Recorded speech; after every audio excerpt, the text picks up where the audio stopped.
Good morning student. मैं शुएब आलम आलम math classes में आप सबका स्वागत करता हूं।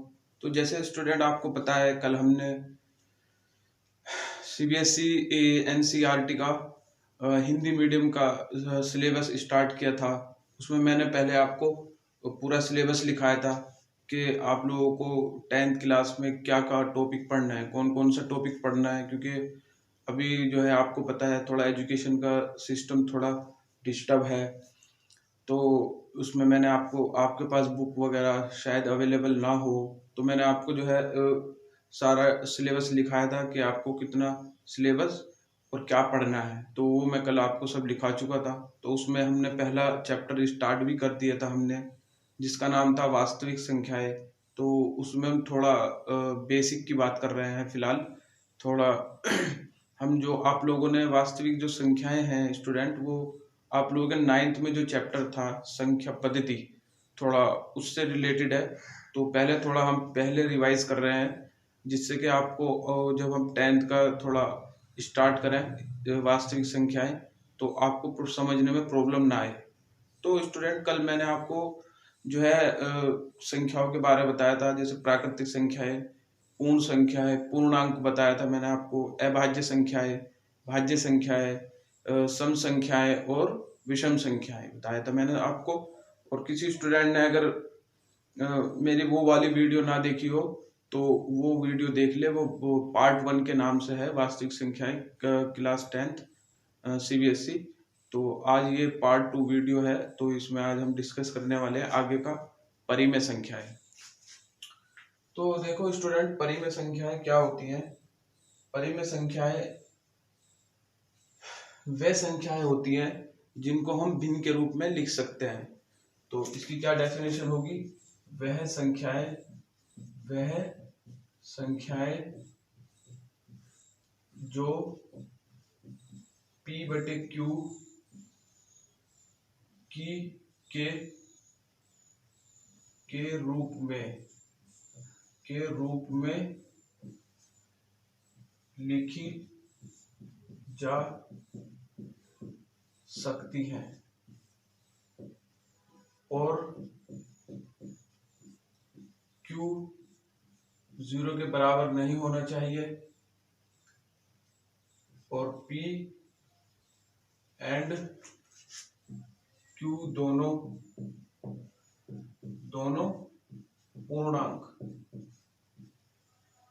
पूर्णांक होने चाहिए। तब ये जो है स्टूडेंट, इसमें 2-3 वर्ड आ रहे हैं, जैसे पूर्णांक। ये मैं आपको कल डिटेल में बता चुका हूं कि पूर्णांक क्या होता है, तो आप मेरी प्रीवियस वीडियो को देख सकते हैं। तो परिमेय संख्याएं, तो परिमेय संख्याएं वह संख्याएं होती हैं जो P बटे Q के फॉर्म में लिखी जा सकती हैं। यानी परिमेय संख्याएं वह संख्याएं होती है जिसको हम भिन्न के रूप में लिख सकते हैं, क्योंकि भिन्न के अंदर ही P अपॉन Q होता है, राइट। जैसे मैंने आप लोगों के सामने लिख दिया 3/3/4। तो ये एक परिमेय संख्या है। क्यों? क्योंकि P बटे Q के रूप की है, ठीक है। और इसको हम भिन्न भी बोलते हैं, और इसमें ऊपर वाले को क्या बोलते हैं? अंश, आप लोगों को शायद याद हो। और नीचे वाले को क्या बोलते हैं? हर, राइट। तो ये होता है परिमेय संख्या, जो P बटे Q की फॉर्म के रूप की होती है, जिनमें ऊपर वाले को अंश बोलते हैं और नीचे वाले को हर बोलते हैं। अब देखते हैं क्या इसकी डेफिनेशन है। वह संख्याएं जो P बटे Q के रूप में लिखी जा सकती हैं, राइट। और Q बराबर नहीं होना चाहिए 0 के, यानी हर परिमेय संख्याओं में हर कभी भी 0 के बराबर नहीं होना चाहिए।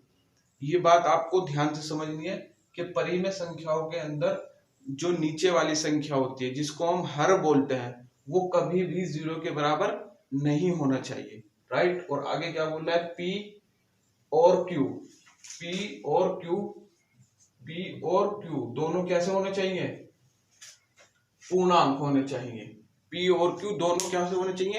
पूर्णांक होने चाहिए। पूर्णांक क्या होता है वो मैंने प्रीवियस वीडियो में बताया था कि P और Q दोनों ही पूर्णांक होने चाहिए, चाहे वो पॉजिटिव हो, चाहे वो धनात्मक पूर्णांक हो, चाहे वो ऋणात्मक पूर्णांक हो, बट पूर्णांक होना जरूरी है।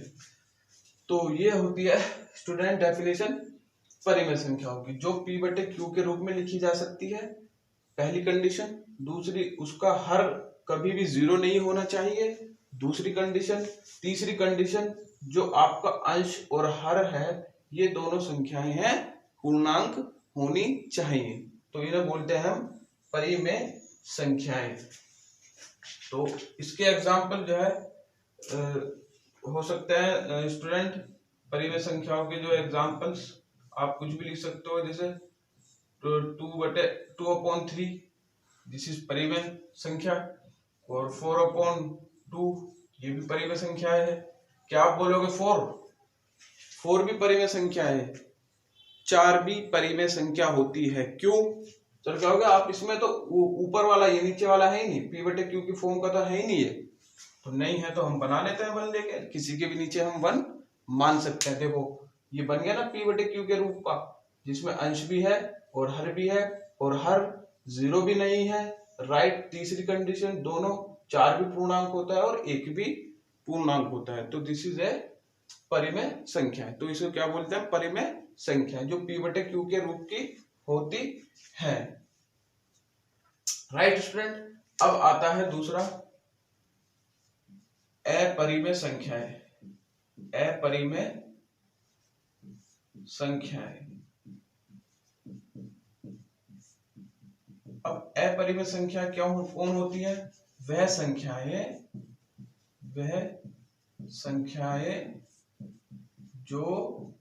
जो p बटे q के रूप में नहीं लिखी जा सकती है। वह अपरिमेय संख्या क्या होती है? वह संख्याएं जो p बटे q के रूप में नहीं लिखी जा सकती, वह संख्याओं को हम क्या बोलते हैं स्टूडेंट? अपरिमेय संख्याएं। जैसे आप लोगों को पता होगा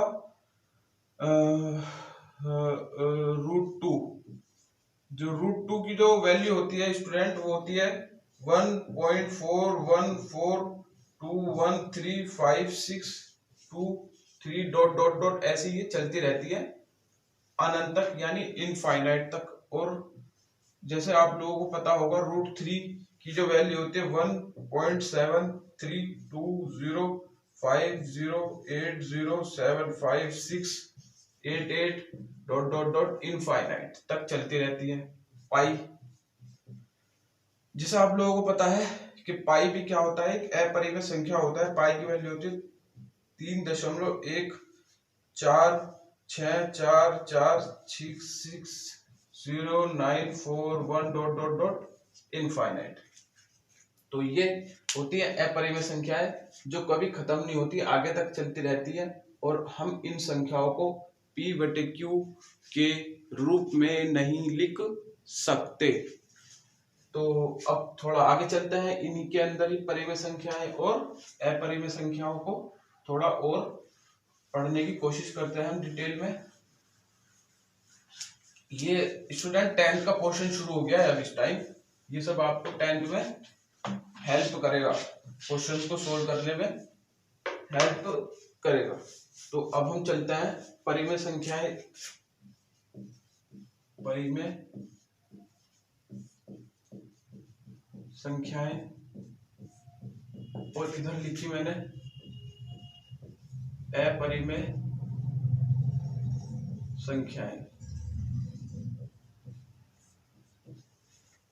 देखो स्टूडेंट, परिमेय संख्याओं को जब हम, परिमेय संख्या आपको पता है एक भिन्न होती है जिसके अंदर अंश और हर दोनों होता है। जब हम परिमेय संख्याओं को दशमलव में बदलते हैं तो उसकी 2 कंडीशन आती है परिमेय संख्याओं में। परिमेय संख्याओं में क्या होती है, भिन्न को दशमलव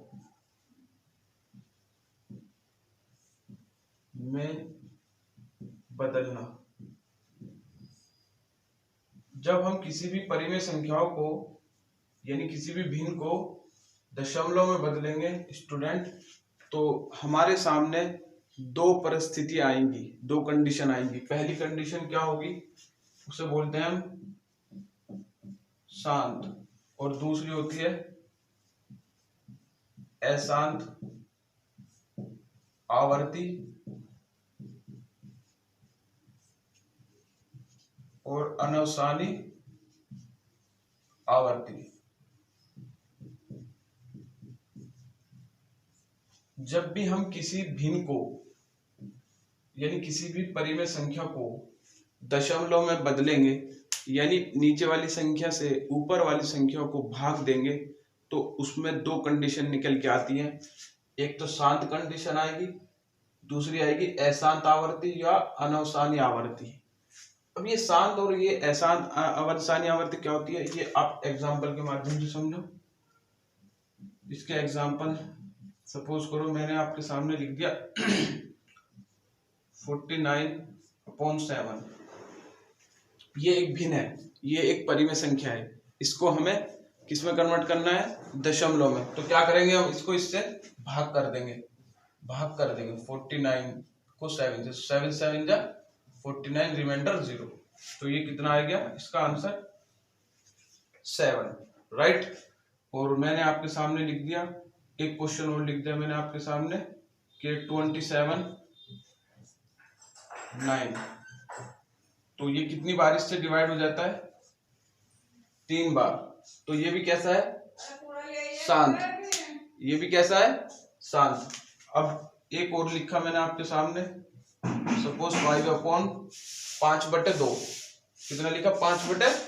भाग करके देखते हैं, 5 को 2 से भाग करके देखते हैं, 2 दूनी 4, 1 बचा, यहाँ दशमलव लगा के 0 लगा देंगे, 2 पंजे 10, कितना है शेषफल 0। यानी ये भी क्या हो गया, इसका आंसर आ गया।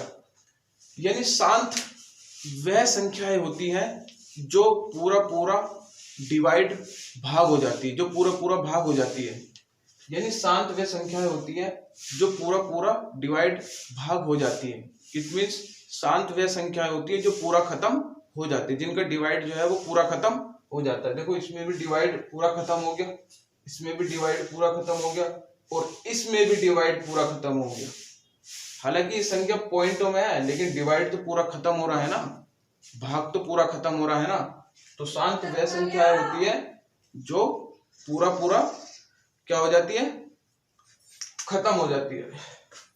और नेक्स्ट संख्या अगर हमने लिख दी 25/2, तो इसको भी इससे क्या करते हैं, हम डिवाइड करते हैं 25 को 2 से, तो 2 1 जा 2, 5 2 2 जा 4, 1 पॉइंट लगा के 0, 2 5 जा कितना आ गया 10। तो कितना आ गया इसका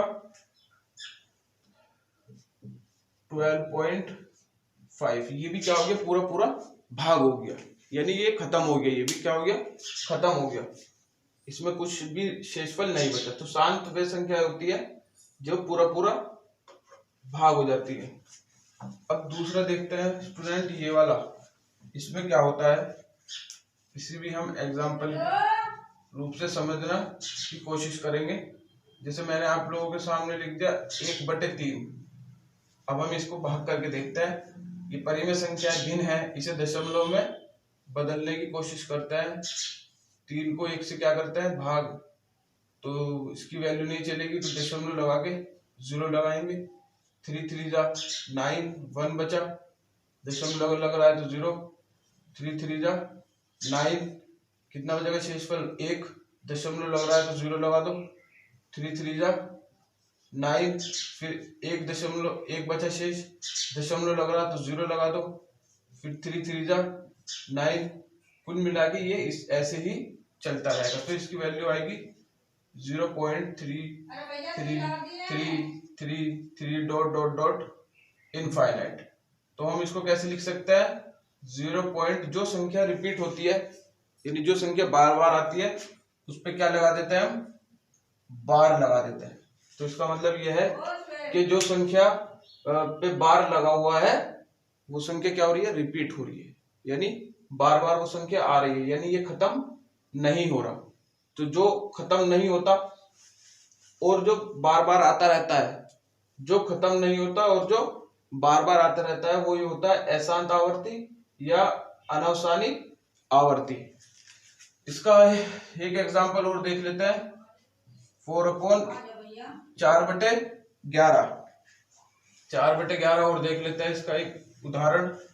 तो इसको भाग कर देते हैं, 4 को 11 से भाग कर देते हैं, नहीं चलेगा तो दशमलव लगा के 0, तो ये चलेगा 11 33, कितना बचेगा 7, दशमलव लग रही है तो 0, तो 11 6 66, कितना बचेगा 4 बचेगा, दशमलव लग रही तो 0, 11 33, कितना बचेगा 7, दशमलव लग रही तो 0, 11 6 66, कितना बचेगा फिर 4 बचेगा, दशमलव लग रहा तो 0, वही सिंपल भाग करना तो आता ही होगा सभी पे। तो 11 33, कितना बचेगा यहाँ पर 7, दशमलव लग रहा तो 0, तो 11 6 66, तो ऐसे ये जो है चलता रहेगा। तो इसमें हमने देखा ये ऐसे ही चलता रहेगा, दशमलव 36 36 36 36 डॉट डॉट डॉट, ऐसे ये कहाँ तक जा रहा है, अनंत तक जा रहा है। यानी इसका भाग जो है वो खत्म नहीं हो रहा, इसका भाग खत्म नहीं हो रहा, और इसकी जो संख्याएं हैं वो रिपीट हो रही है, यानी वो बार बार आ रही है। इस बार एक संख्या रिपीट हो रही थी, बार बार आ रही थी, इस बार 2 संख्याएं बार बार आ रही हैं।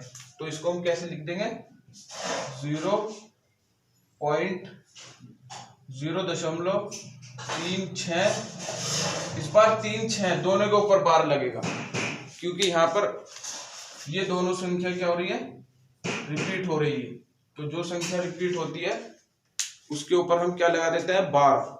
तो यहाँ पर इसका मतलब 0.36 के ऊपर बार, इसका मतलब 36 जो है वो बार बार क्या हो रहा है, रिपीट हो रहा है, बार बार आ रहा है। तो इस तरह की संख्याओं को हम क्या बोलते हैं, अशांत आवर्ती या अनावसानी आवर्ती। तो एक एग्जांपल और देख लेते हैं स्टूडेंट, 7/9। तो ये भी एक भिन्न है, ये भी एक परिमेय संख्या है, अंश बटे हर है।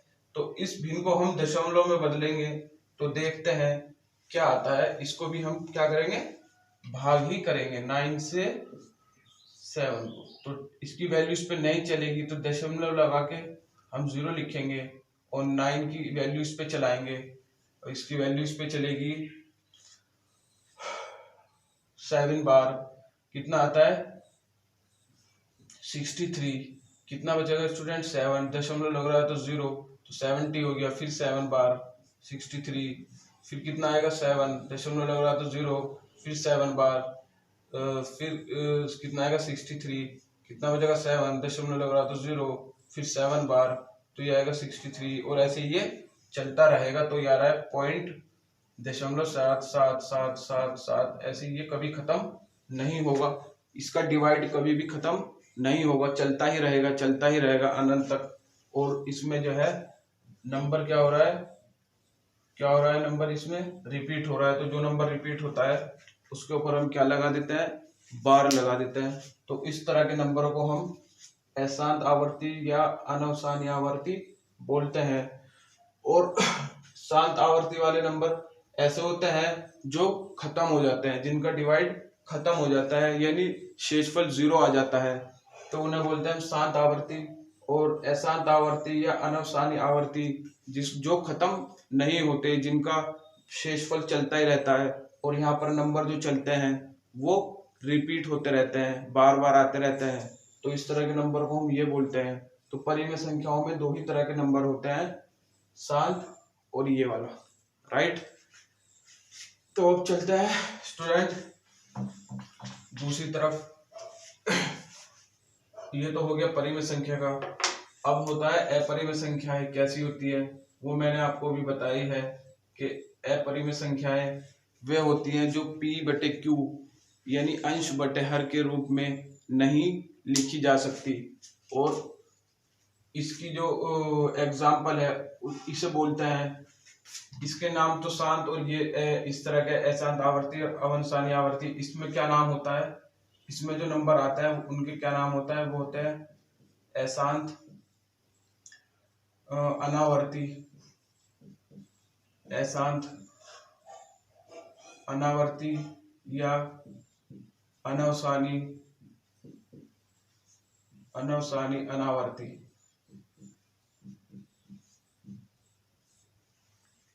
क्या मतलब है इसका? इसका मतलब ये है स्टूडेंट कि अपरिमेय संख्याओं में आपको दो चीजें याद रखनी होगी।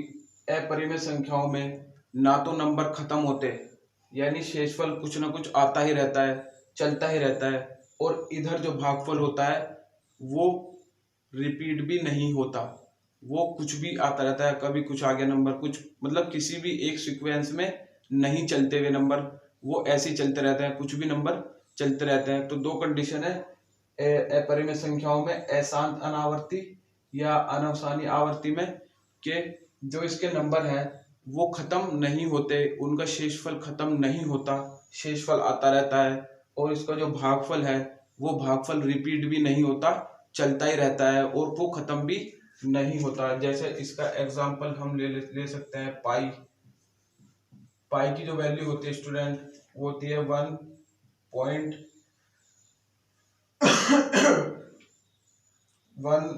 3.13644660941, ऐसी इसकी जो वैल्यू है देखो चलती जा रही है। देखो एक तो ये खत्म नहीं हो रहा, शेषफल जीरो नहीं आ रहा, और नंबर रिपीट भी नहीं हो रहे।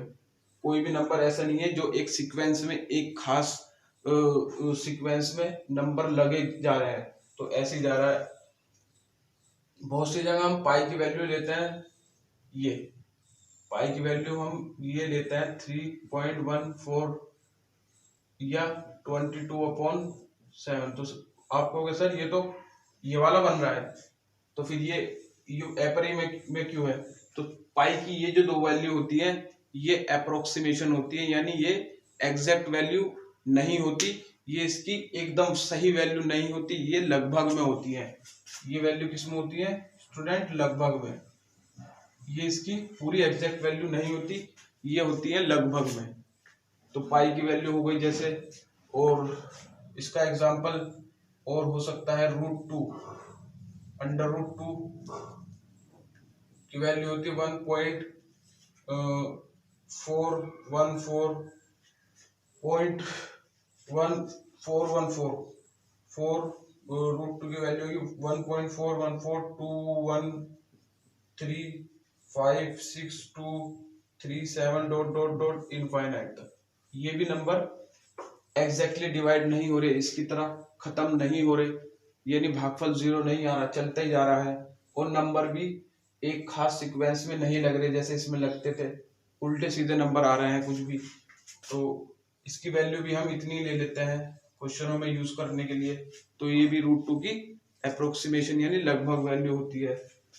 और √3 की जो वैल्यू होती है वो होती है 1.17305080756 ...